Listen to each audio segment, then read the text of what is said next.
Let us not forget the last colony of Africa, Western Sahara. Let us fight to free Western Sahara from oppression.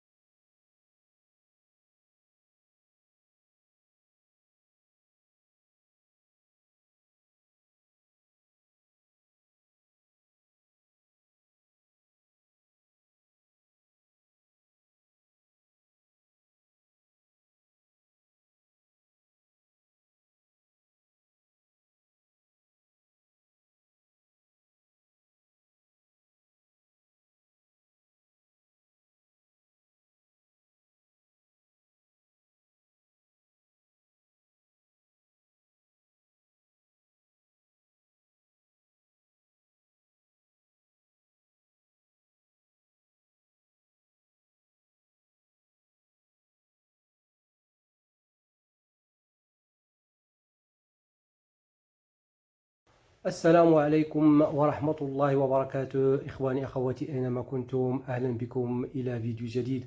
قبل البداية كنشكر المنضمين الجدد للقناة، كنشكركم من القلب الخالص، وكنشكر كذلك المتابعين أينما كانوا في داخل أرض المغرب أو خارج أرض المغرب. هنا الإخوان، الفيديو ديال اليوم سيأخذنا إلى ما حدث داكشي اللي وقع في الشان بعد المقابلة ديال الافتتاح. أشنو درنا لكم؟ واش هذا الحقد الكحل اللي تكونه الجزائر للمغرب؟ الجامعه الملكيه المغربيه حتى ما عجبتش الحال بعد ما خرج رئيس الجامعه الملكيه المغربيه لكره القدم في وجه القزح بواحد التصريح انه تيستنكر بهذه المعاملات هذو، بهذه التصريحات هذو اللي قاموا بها الجماهير الجزائريه وقامت بها كذلك الدولة ديال الكراغيلة. انه جابوا حفيد نيلسون مانديلا وعدلا بواحد الخطاب لا يمت للكرة بصلة، ما عندوش حتى شي علاقة بالكرة، ما عندوش حتى شي علاقة بالاخلاق الرياضية، وانه الجزائر دخلات صافي 100% دخلات السياسة في الكرة. وتيبان هذا الشيء بعد ما تم الاقصاء ديال المنتخب الوطني المغربي الحامل للقب كما شرنا في الفيديوهات الفائتة، الحامل للقب، وان الدوري ديال هذه الدوله ديال هذه المهزله المقامه بالجزائر ما غاديش يكون الطعم ديالها، اولا لان البطل ما مشاركش، والناس غادي باش المنتخبات انها تلعب مع الفائز باللقب باش انها تحاول زعما تحيدوا من اللقب ولا تحيدوا ليه وتخلي المنتخب الوطني المغربي يدافع على اللقب ديالو بعد ما كان هو المسيطر على هذا اللقب لجولتين متتاليتين. وبعد ما حضر المنتخب الوطني المغربي تحضيرات وجاب فرق من على برا ديال المغرب وخلص ليهم الاقامه ديالهم، خلصت الطائره ديالهم باش يوصلوا للمغرب، وبزاف ديال المصاريف تكبدتها الجامعه الملكيه المغربيه لكرة القدم، وسيتم حسابكم من طرف الكاف ان شاء الله الرحمن الرحيم باش انكم تسدوا كامل من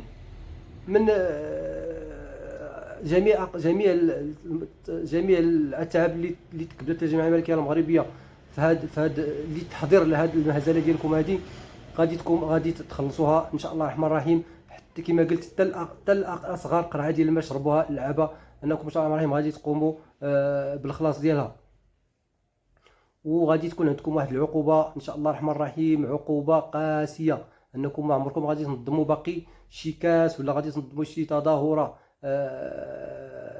كرويه كيف ما كانت، حيت اولا لا تنظيم لا اخلاق، ما كاينش حتى داكشي كامل اللي درتو لا يمت للكره باي صله. اخلاق الكره واخلاق الرياضه تتكون الرياضه بوحدها، وداكشي ديال الحسابات وانت عدويه وانت صديقي تلال من بعد، لان الكره في البنود ديالها وما تنص به في البنود ديال الداخليه ديال هاد اللي بغى ينظم هاد المقابله، هاد التظاهرات هادو، خاصو اولا يكون رياضي 100%، يكون ذو اخلاق عاليه ويكون ذو تربيه عاليه، ويكون ولد يكون زعما يحترم الاخر، احترام الاخر ضروري باش انك، وهاد المواصفات كامل اللي قلت حتى وحده ما كايناش فيكم، وزيد وما خفي كان اعظم. وكما شاهد جميع المزايا ديالكم، شاهدنا الجمهور ديالكم كيفاش تيسب، شاهدنا ان الفريق الليبي ربح، خسر في المقابله وكلا العصا. ولو انه قدر الله هذا المنتخب الليبي ربح في المقابله، راه غادي تقتلوا هذوك اللعابه ولا شوفوا شنو غادي يدير لهم كاع، نسال الله السلامه والعافيه. اذا الاخوان، هاد المهزله اللي نظموا هاد الناس هادو في البلاد ديالهم، هذا الحقد الوهمي الذي تكونونه للمغرب، وحنا نرجعوا عندنا لو الا طول الله العمر جيتوا عندنا راه سوف نرحب بكم، لاننا ربونا الناس، لاننا ولد الناس حنايا وربونا الناس، والتربيه ديالنا من الاصل، وان اكرام الضيف من الواجب. من كان يؤمن بالله واليوم الاخر فليكرم ضيفه. نتوما دابا جاو عندكم الناس، كرمتوهم باش كرمتوهم بالعصا وسوء الاستقبال والحسابات الضيقه وبزاف ديال الحوايج، انكم تكنوا للناس الضغينه. عندكم الضغينه في القلب ديالكم اسود 100%. كنتمنوا ان شاء الله الرحمن الرحيم باش هذه يدير حد، لانكم باش ما تبقاوش تدخلوا باقي في شي تنظيم ديال شي مظاهره كرويه، وانكم بغيتوا تنظموا كاس افريقيا. فين عندكم الامكانيات باش تنظموا كاس افريقيا؟ فين عندكم التنظيم؟ فين عندكم حتى شي حاجه باش انكم تنظموا هذا الكاس الافريقي وهذا الدوري الصغير اللي عطاوكم الناس تنظموه وتحمروا الوجه، انتم كحلتوه. وداك الشيء اللي دارت قطر في مونديال 2022، برافو لقطر، التنظيم ديالها شرفات العرب، شرفات الدوله ديالها، وانتم هذه اللايك ديالكم انكم خسرتوا.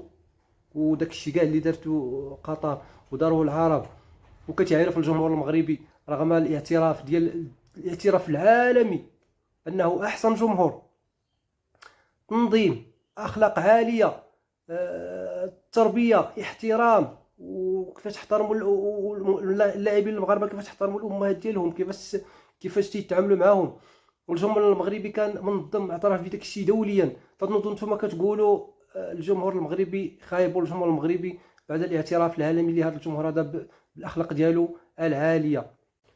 واحيطكم علما كذلك اخواني اخواتي ان الرابطه المغربيه للصحفيين الرياضيين كذلك استنكرات هذا التعدي هذا وهذا الكره هذا، واستنكرات التصريحات اللي قام بها الحفيد نيلسون مانديلا، وانه يتم السب والشتم ديال المغاربه بشكل مباشر من طرف الجمهور الكرغولي الذي لا يفقه شيئا، ما عارفين كاع اش واقع، ما عارفين اش كيقولوا، غير بنادم جيب يا فمو قول.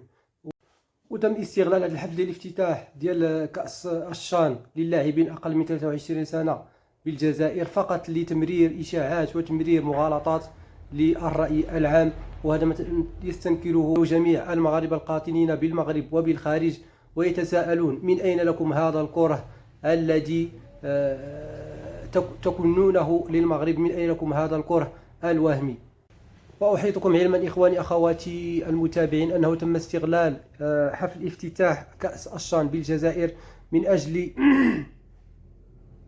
أجل تصريف مواقف عدائية ضد الوحدة الترابية المغربية، وأفعال عدوانية وعنصرية ضد الجماهير المغربية، أحداث لا رياضية ذات بعد سياسي.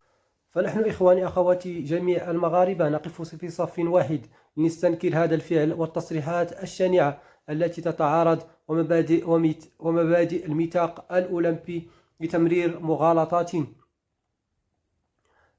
ومكائد سياسية لا تمت للكرة بصلة نهائيا بصفة خاصة وللرياضة بصفة عامة.